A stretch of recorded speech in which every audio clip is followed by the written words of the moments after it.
Genesis chapter 3, the choice that changed everything. For a time, the Garden of Eden knew only peace. Each morning, Adam and Eve awoke to a world untouched by sorrow. Every tree offered its fruit without struggle. Every river flowed with life. Every creature lived in harmony. Most precious of all, they walked freely with God, their Creator and closest companion. There was no fear, no shame, no pain, only trust. Yet hidden among the beauty of the garden, a quiet danger had entered. Not in the form of a roaring beast or a violent storm. It came with a whisper.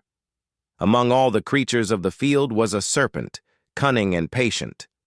Behind its deceptive words was a darker presence, a rebel who had already chosen pride over obedience and sought to draw humanity into the same rebellion. The serpent watched. He waited. And when the moment was right, he approached Eve. His opening question seemed harmless. Did God really say you cannot eat from any tree in the garden? It wasn't an honest question. It was the first seed of doubt. Eve answered confidently, "We may eat from the trees of the garden, but there is one tree God told us not to eat from or even touch, lest we die." The serpent's reply was immediate. "You will not surely die." With those words, he challenged the very character of God. He painted the Creator not as loving, but as withholding. He knows that when you eat from it, your eyes will be opened. You will be like God, knowing good and evil. The temptation wasn't just about fruit. It was about independence. It was the invitation to decide for themselves what was right and wrong, instead of trusting the one who had made them. Eve looked at the tree again. The fruit appeared beautiful. It seemed desirable. The promise of wisdom pulled at her heart. For the first time, God's command competed with human desire. Then came the choice. She reached out. Her hand closed around the fruit. She took a bite. Nothing happened at first. The sky did not fall. The earth did not shake. Silence filled the garden. Then she offered the fruit to Adam. Standing beside her, fully aware of God's command, he made his own decision. He ate. In an instant, everything changed. It wasn't their bodies that changed first. It was their hearts. The innocence they had always known disappeared like morning mist before the sun. Suddenly they realized they were naked. For the first time, they felt exposed, not only to each other, but before God.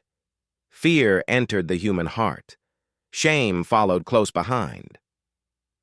They hurried to gather fig leaves, stitching together a covering with trembling hands. It was humanity's first attempt to hide the consequences of sin through its own effort. But no covering could reach what had truly been broken. As evening approached, a familiar sound echoed through the garden. God was walking among the trees. Until this day, his presence had brought joy. Now it brought fear.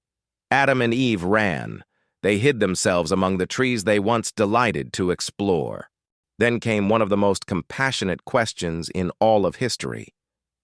"Where are you?" God wasn't seeking information. He knew exactly where they were. He was inviting them to come out of hiding. Adam answered from behind the trees. "I heard you in the garden, and I was afraid because I was naked, so I hid." Afraid. A word that had never existed in humanity's experience until now. God asked gently, "Who told you that you were naked? Have you eaten from the tree I commanded you not to eat?" There was an opportunity to confess. Instead, blame began. Adam pointed toward Eve. "The woman you gave me, she gave me the fruit." Eve pointed toward the serpent. "The serpent deceived me." No one accepted responsibility. Sin had not only broken humanity's relationship with God, it had begun breaking relationships with one another. God then spoke to each of them. To the serpent came judgment. Because deception had entered through him, he would bear humiliation. More importantly, God declared that a conflict would now exist between the serpent and humanity. But within that judgment was an extraordinary promise. One day, a descendant of the woman would crush the serpent's head. Though the serpent would wound him, evil itself would ultimately be defeated. In the darkest moment of humanity's story, hope quietly appeared. To Eve, God explained that life would now include sorrow alongside joy. Bringing new life into the world would involve pain, and human relationships would now experience tension where harmony had once existed. To Adam, God declared that the ground itself had been affected by humanity's rebellion. The earth would no longer yield its abundance effortlessly. Thorns and weeds would grow. Food would come through sweat, labor, and perseverance. Creation itself now reflected the consequences of sin. Finally came the words that revealed the deepest consequence of all. You are dust, and to dust you shall return. Death had entered the world, not because God desired it, but because humanity had chosen separation from the very source of life. Even then, God's mercy remained.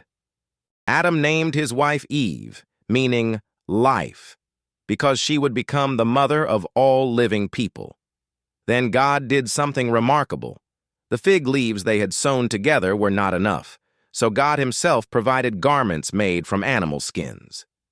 For the first time, an innocent life was given so another could be covered. It was a quiet picture of a greater sacrifice still to come. Knowing that Adam and Eve could no longer remain in the garden in their fallen condition, God sent them out of Eden. The home they had known was now behind them. At the entrance to the garden, mighty cherubim stood guard, and a blazing sword flashed in every direction, preventing anyone from returning to the tree of life. The gates of paradise were closed. The world beyond Eden was unfamiliar. It would hold hardship, suffering, and loss. But it would also hold something else: the promise. The Creator had not abandoned his creation. Though sin had broken the world, God's plan to redeem humanity had already begun. The story of Genesis was no longer simply about creation. It had become the story of redemption, a story that would unfold across generations until the promised deliverer came to do what Adam could not. Humanity had fallen, but hope had not. To be continued in Genesis chapter 4,